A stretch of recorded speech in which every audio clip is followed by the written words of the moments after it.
जयाचा जनी जन्म नामार्थ झाला, जयाने सदा वासनामात केला.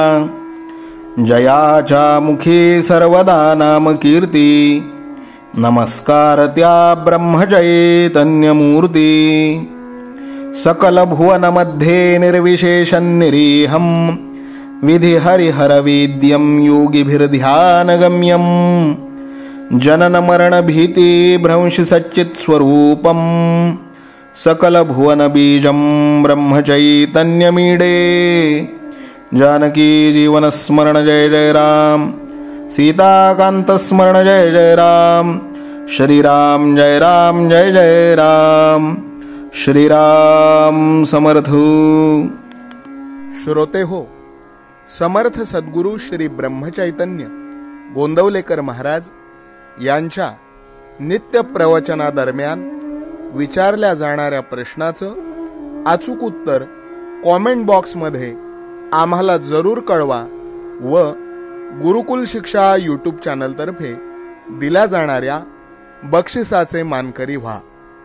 संपूर्ण प्रवचनाच्या व्हिडिओमध्ये हा प्रश्न आपणास कुठेही दिसू शकतो, त्यामुळे आपण हा संपूर्ण व्हिडिओ काळजीपूर्वक पाहावा.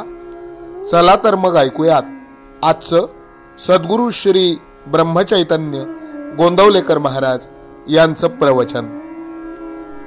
17 जुलै.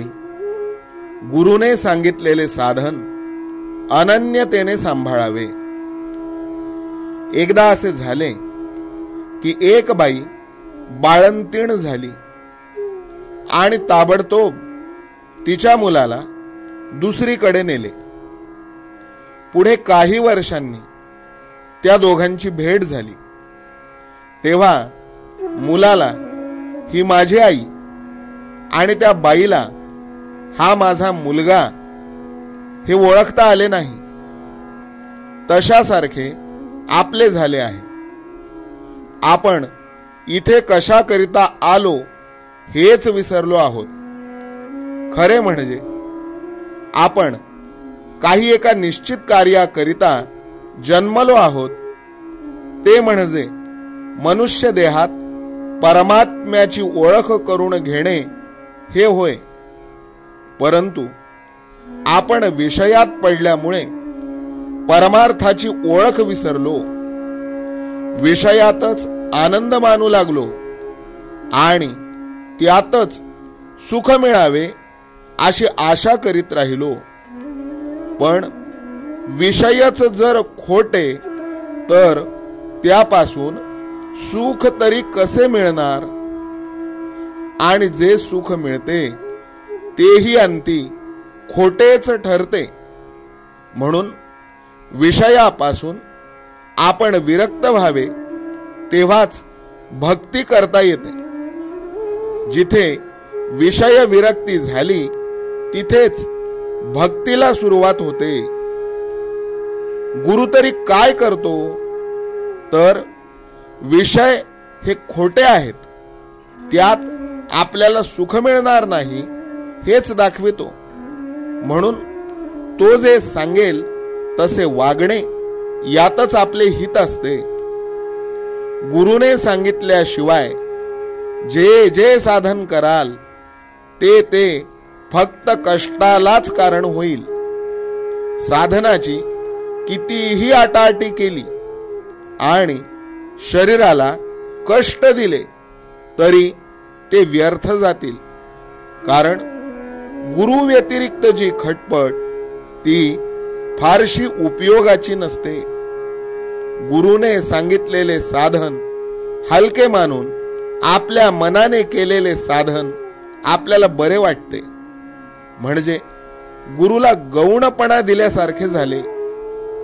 वास्तविक पाहता गुरु हा सर्वज्ञ आहे आणि तोच प्रत्यक्ष परमात्मा आहे ही भावना दृढ झाली पाहिजे. ती तशी झाली म्हणजे त्याच्या वचनावर विश्वास बसतो आणि गुरु सांगेल तेच साधन खरे असे वाटू लागते. गुरु तरी नाम हेच सत्य असे सांगतो आणि नामस्मरणाला आणखी दुसऱ्या काही साधनांची गरज लागत नसते हे पटवून देतो. नाम हेच साधन आणि तेच साध्य होय हे अक्षरशः खरे आहे. गुरुने सांगितलेले साधन पतिव्रतेसारखे निष्ठेने पाळले पाहिजे.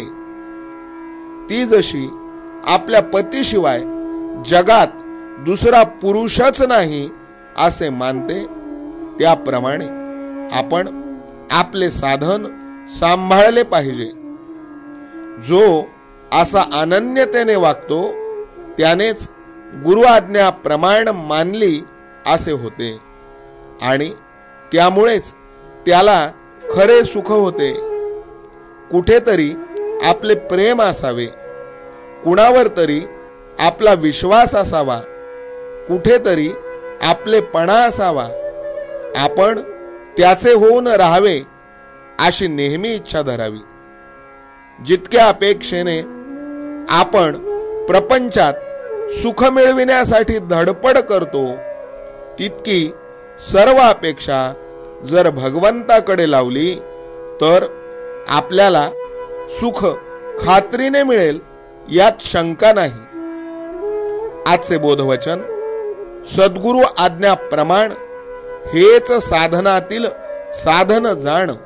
जानकी जीवन स्मरण जय जय राम. सीताकांत स्मरण जय जय राम. श्रीराम जय राम जय जय राम. श्रीराम समर्थ.